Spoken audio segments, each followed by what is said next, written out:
Curso Gestão Profissional de Condomínios, aula 3.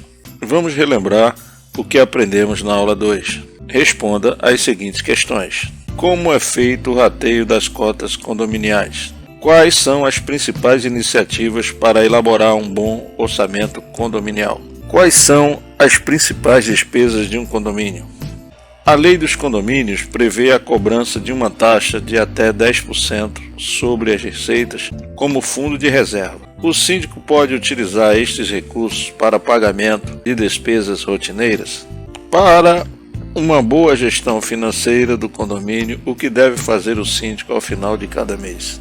O Conselho Fiscal deve analisar a pasta com as movimentações mensais do condomínio, porque é recomendável que mensalmente o síndico realize uma reunião com a diretoria do condomínio para analisar os resultados numa espécie de prestação de contas e compartilhamento de problemas e soluções. Para a contratação de serviços, o síndico deve ter o hábito de obter 3 orçamentos. Por quê?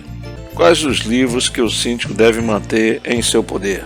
Por quanto tempo o condomínio deve manter os documentos de pessoal, contábeis e fiscais? Cuidados na contratação de uma administradora. O síndico não deve fazer a gestão sozinho. O síndico pode contratar pessoa física ou jurídica para auxiliá-lo em suas funções. Nós recomendamos, evidentemente, a contratação de uma administradora que vai cuidar da parte contábil, da parte dos empregados, toda a parte financeira, enfim. Devido à complexidade dessas, é recomendável que o faça, pois às vezes o barato sai caro, ou seja, deixar de contratar para economizar algum dinheiro pode custar muito caro se houver algum erro ou omissão. O síndico deverá convocar a assembleia apresentando algumas propostas, relacionando tipo de prestação de serviços, honorários cobrados e prazo do contrato. Alguns cuidados na contratação de uma administradora. Solicite proposta para 3 ou 4 empresas. Consulte empresas indicadas por síndicos ou condôminos satisfeitos. Leia com atenção o contrato a ser assinado, rol de serviços prestados. Se tiver na comunidade alguém do meio jurídico, é sempre bom consultá-lo. Muita atenção para as condições da rescisão de contrato. Desconfie dos honorários muito baixos. Peça uma lista de prédios administrados com nome e telefone dos síndicos. Fique para alguns. Visite a empresa antes de contratá-la. Verifique com quem a empresa trabalha, bancos, fornecedores, software, seu capital social, quem são seus proprietários, se tem sede própria, etc. Discuta com o conselho antes de se decidir por esta ou aquela empresa. Outros cuidados na contratação de uma administradora. Opte por empresas com boa administração de recursos humanos, que tenha bons profissionais treinando periodicamente os funcionários dos edifícios. Verifique se a empresa opera pelo sistema de conta pool, em que o dinheiro do condomínio fica na conta bancária da administradora, ou pelo sistema de conta bancária própria para cada condomínio. É preciso decidir por uma dessas opções. Verifique se o balancete é feito em bases correntes, de 1 a 30 de cada mês, de modo a coincidir com a movimentação financeira do condomínio. Verifique o sistema de cobrança de condôminos que estão em atraso. Se tem advogado próprio, se é obrigatório recorrer a advogado da administradora ou fora. Se a administradora tem sistema de compra de materiais e se permite que moradores apresentem orçamentos ou indiquem empresas. Esta é uma opção muito interessante para redução dos custos nas aquisições. Observar se no contrato há cláusula especificando que a administradora é responsável pelo pagamento de multas ou despesas extras decorrentes de seus erros. Checar se a taxa de administração é aplicada sobre a despesa ou a receita. E avaliar o que seria mais conveniente para o prédio. Fundamental é que não incida sobre receitas ou despesas extraordinárias, tais como pintura externa do prédio, troca de elevadores, etc. É justamente a manutenção, tanto no que concerne ao perfeito funcionamento de todos os equipamentos, como na preservação do valor patrimonial do imóvel. Recomenda-se ao síndico que mantenha sob contrato de manutenção todos os equipamentos imprescindíveis, tais como elevadores e bombas. Os fabricantes costumam oferecer treinamento básico aos zeladores. Quem responde civilmente por acidente causado ao funcionamento dos equipamentos é o condomínio, devendo indenizar as pessoas acidentadas. Portanto, a conservação dos equipamentos constitui obrigação permanente do síndico.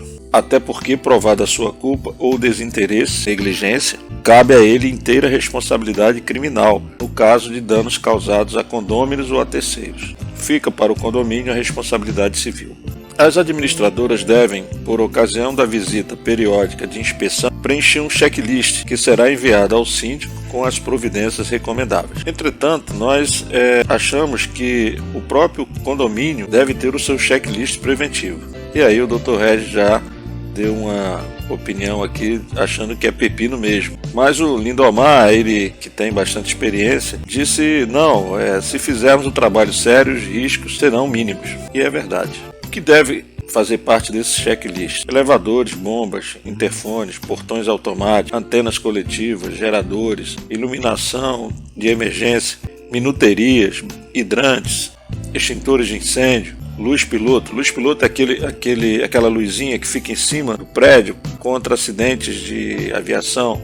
Para-raios, filtros de piscina, equipamentos de sauna, jardim, equipamentos de segurança, de uma maneira geral. Recomenda-se que o zelador verifique constantemente esses itens, informe o síndico e a administradora sobre quaisquer irregularidades. Além desses pontos, deve-se observar também o desgaste aparente do edifício em itens como rejuntamento de pisos e pastilhas, vazamentos de água, queima de lâmpadas e fusíveis, fixação de corrimão, degeneração de pintura, escoamento de águas pluviais, telhados, etc. É muito útil uma relação com o nome e telefone das empresas contratadas para manutenção, bem como alguns fornecedores próximos ao prédio para o caso de emergência. Telefones úteis como bombeiros, polícia, gás, eletricidades, empresas de comunicação e hospitais mais próximos também devem estar ao alcance do síndico e do zelador para as emergências. Deixar isso no quadro de aviso e no livro de ocorrência é sempre recomendável. Lembramos que o dinheiro aplicado em manutenção pode ser considerado investimento. Lembrando que o seu Bill, o nosso grande amigo zelador, é o braço direito do síndico. E agora vamos fazer um estudo de caso e verificar como o síndico pode tratar a seguinte situação. O Corpo de Bombeiros Militar esteve fiscalizando o condomínio e lavrou uma multa em virtude de falta de manutenção do sistema de para-raios. Mais recente foi a ANAC, que visitou e atuou porque a lâmpada de sinalização para aviões e naves estava queimada. O síndico é novo e está aprendendo com os erros, mas isso está trazendo prejuízos. Como o síndico e sua diretoria devem atuar para conter esta situação? E busquem contribuições para aprimoramento. Em seguida, registrem a solução e no seu caderno de apoio.